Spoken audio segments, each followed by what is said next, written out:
10 साल पूरे हुए चाइना के बेल्ट एंड रोड इनिशिएटिव को।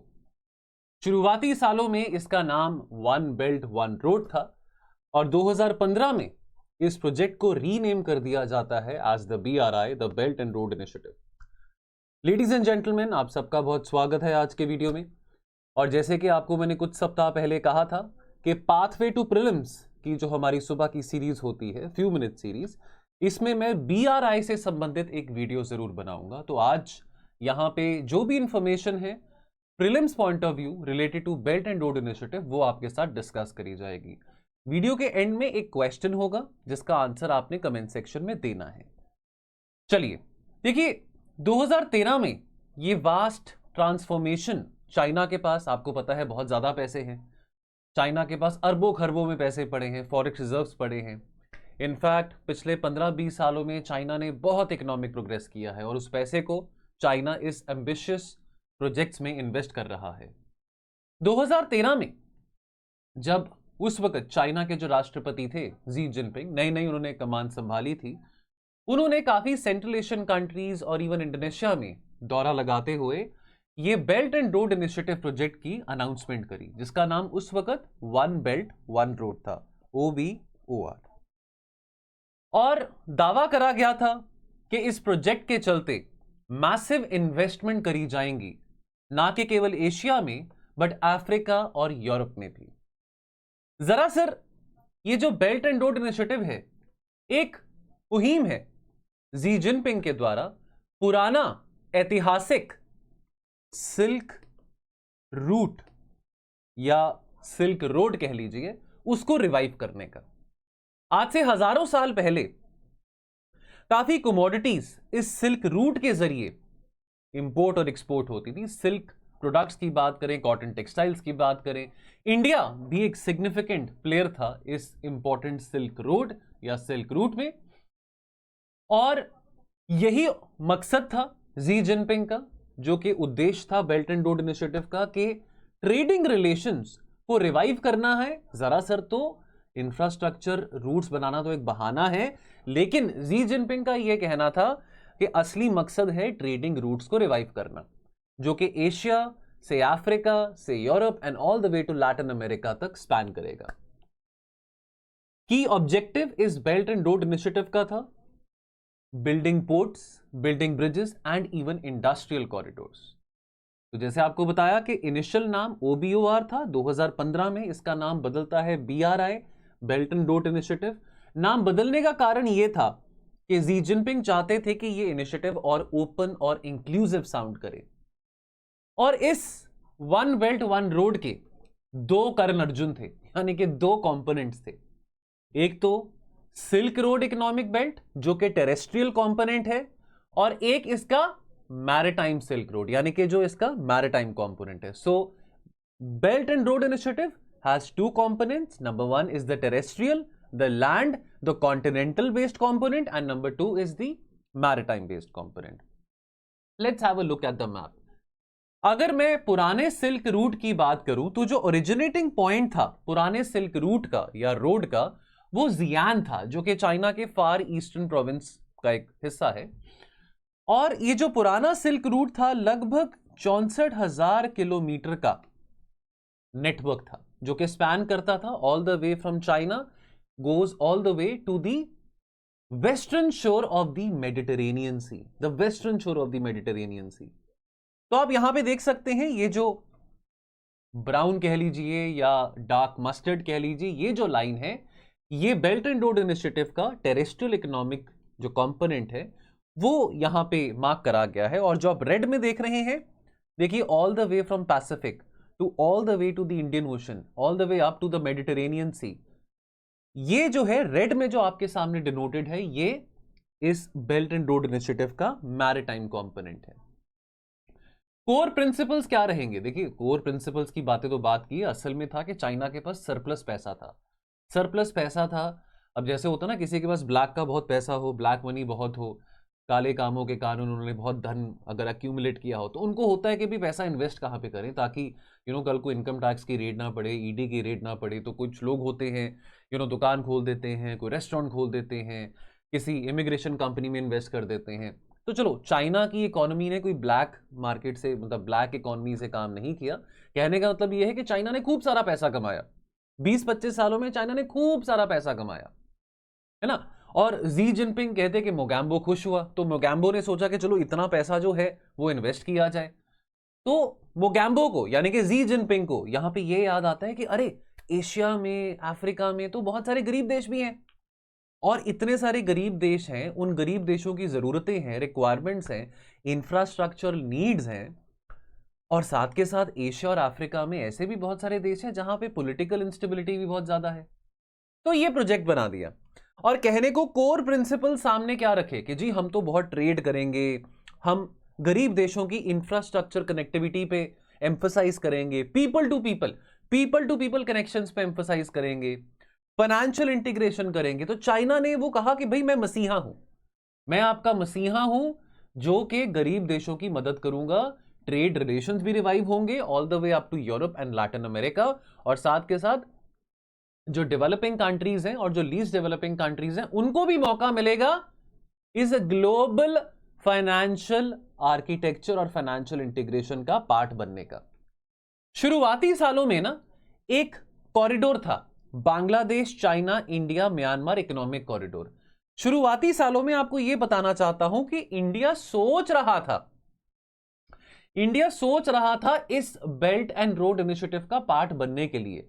मैं आपको 1 मिनट में दिखाऊंगा BCIM इकोनॉमिक कॉरिडोर का मैप, 4 देशों के बीच का यह कॉरिडोर था।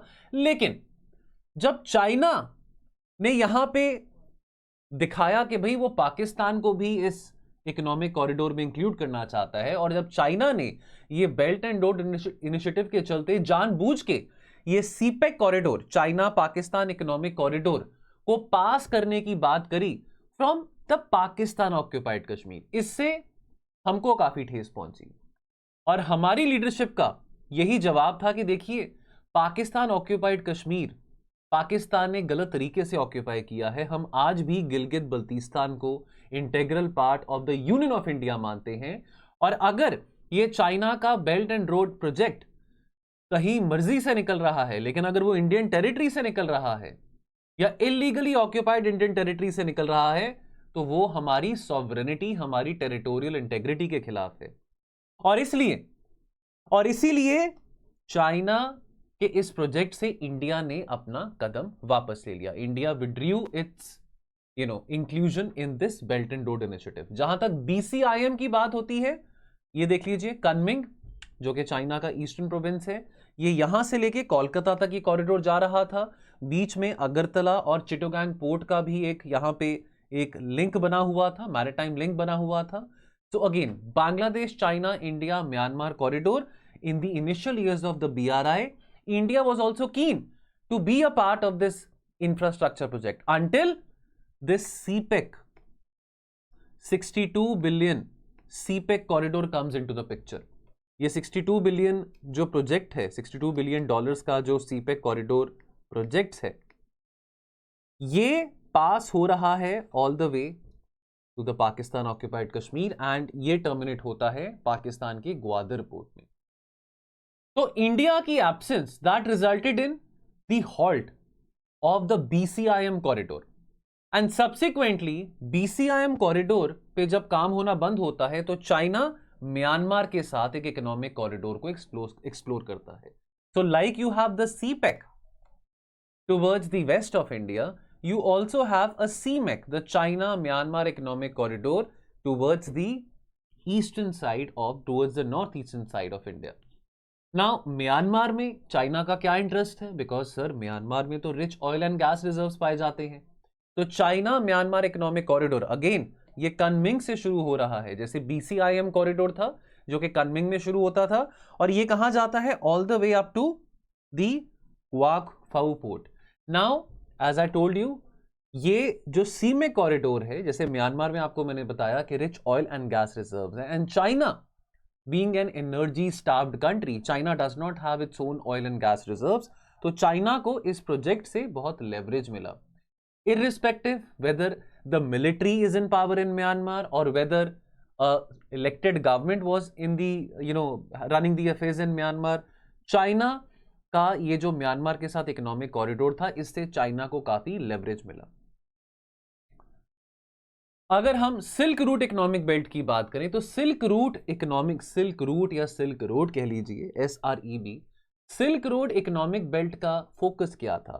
ट्रेड को बढ़ाना from Asia all the way to the Europe, और ट्रेड को बढ़ाने के लिए इंफ्रास्ट्रक्चर कनेक्टिविटी के ऊपर एम्फसाइज किया गया था।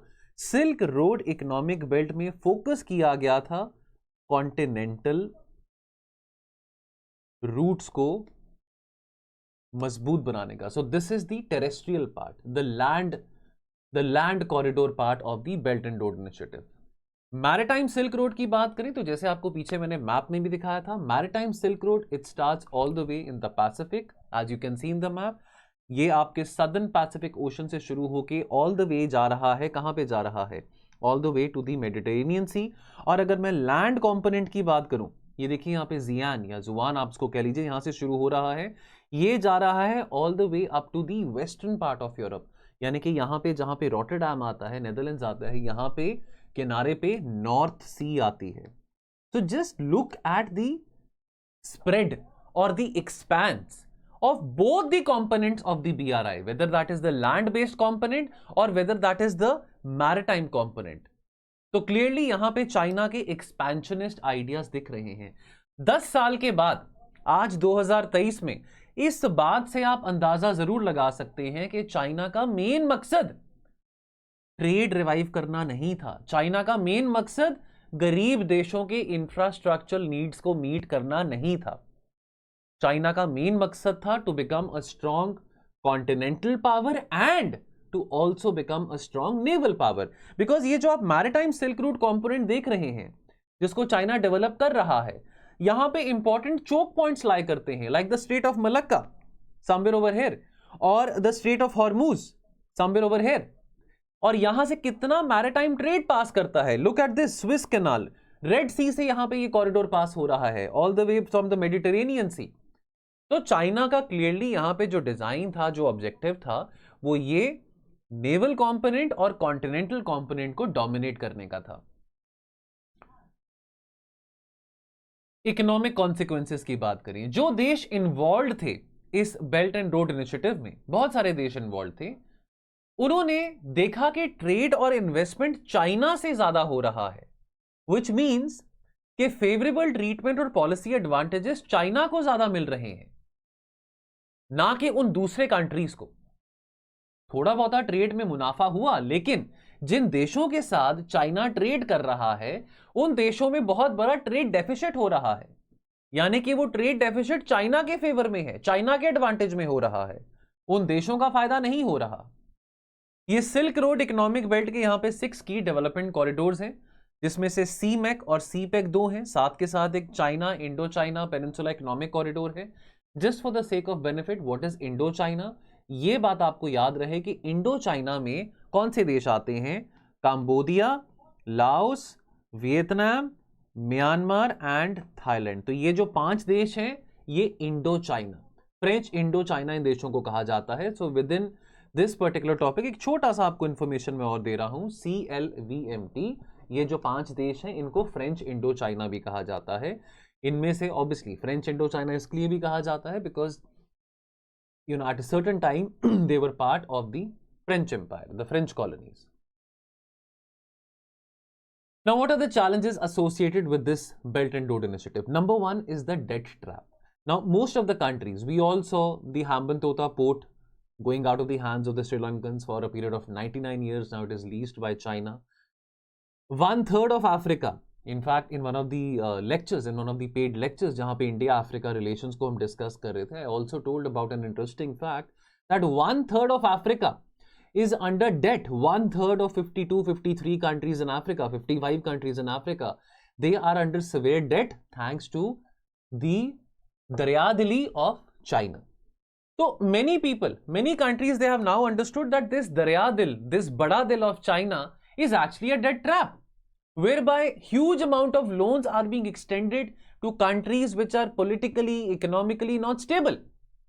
And therefore, China is not giving out this money for free. China is saying that, look, I'm giving you this money, but I will expect a return on that. If I'm giving you 100 rupees, I expect 106 back.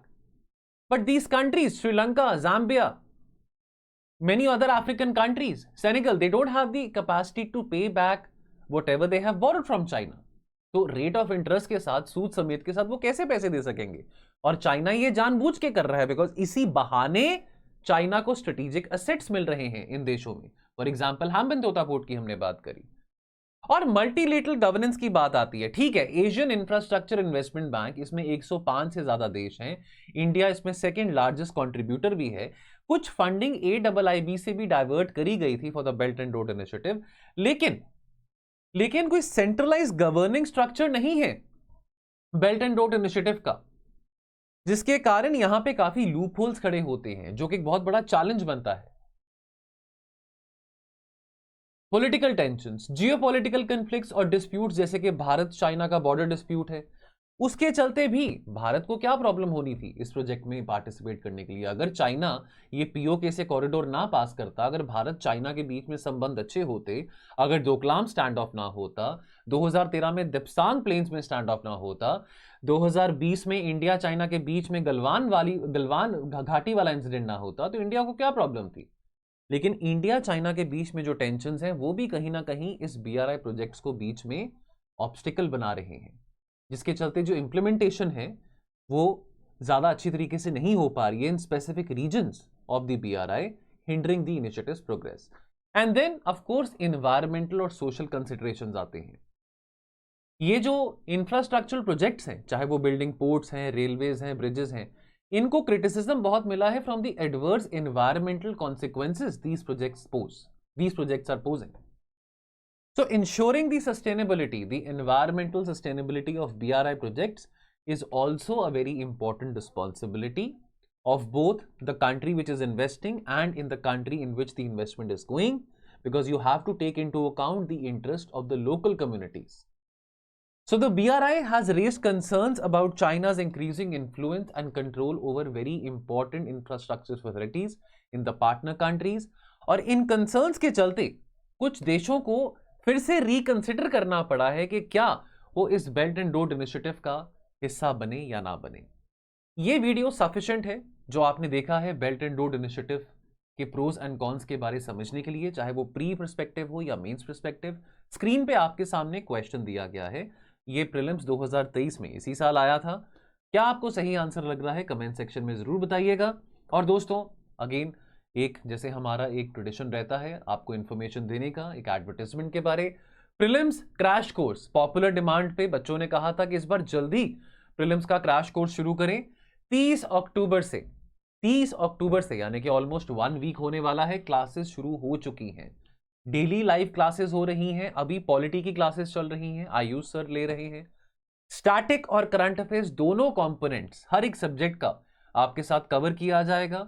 और subject matter experts अपने अपने subjects के जो वरिष्ठ खिलाड़ी हैं वो आपके साथ यहाँ पे डेली लाइव क्लासेस में 3 घंटे 4 घंटे बैठेंगे और अभी से आपकी जो नींव है प्रीलिम्स के लिए स्ट्रॉन्ग करेंगे. जहां जहां पे रेलेवेंट PYQs रहेंगे वो भी डिस्कस किया जाएगा. ये कोर्स एक तो विद CSAT है, एक विदाउट CSAT है. CSAT अब जैसे आप जानते हैं आजकल अफगानिस्तान की तरह बन गया है. मैं कई बार हंसी मजाक में कहता रहता हूं बच्चों को, जैसे अफगानिस्तान ने बड़ी बड़ी टीमों को हरा दिया, नेदरलैंड्स ने बड़ी बड़ी टीमों को हरा दिया, अफगानिस्तान तो लगता है कि कहीं सेमीफाइनल में ना पहुंच जाए. उसी तरह से CSAT भी बड़े बड़े दिग्गजों को, बड़े बड़े एस्पिरेंट्स को डुबा रहा है. IIT से हो, IIM से हो, कहीं मर्जी से बीटेक करी हो. तो मेरा तो यही सुझाव है, यदि मैं एग्जाम दे रहा होता तो सीरियसली मेरे भी हाथ खड़े थे CSAT को देख के, तो शायद मैं विद CSAT ही कोर्स लेता. 20% ऑफ आपको मिल रहा है. लेकिन अगर आपने एक कोड इस्तेमाल करना है, 1 code is a one stop solution for everything of yours. जो भी आपने कोर्स यहाँ पे स्लीपी क्लासेस में लेना है, कुबेर लाइव अगर आप कूपन कोड लेते हैं तो आपको एक्स्ट्रा डिस्काउंट भी जरूर मिलेगा. चलिए मिलते हैं बहुत जल्द. Enjoy, take care and a very happy weekend. Thank you.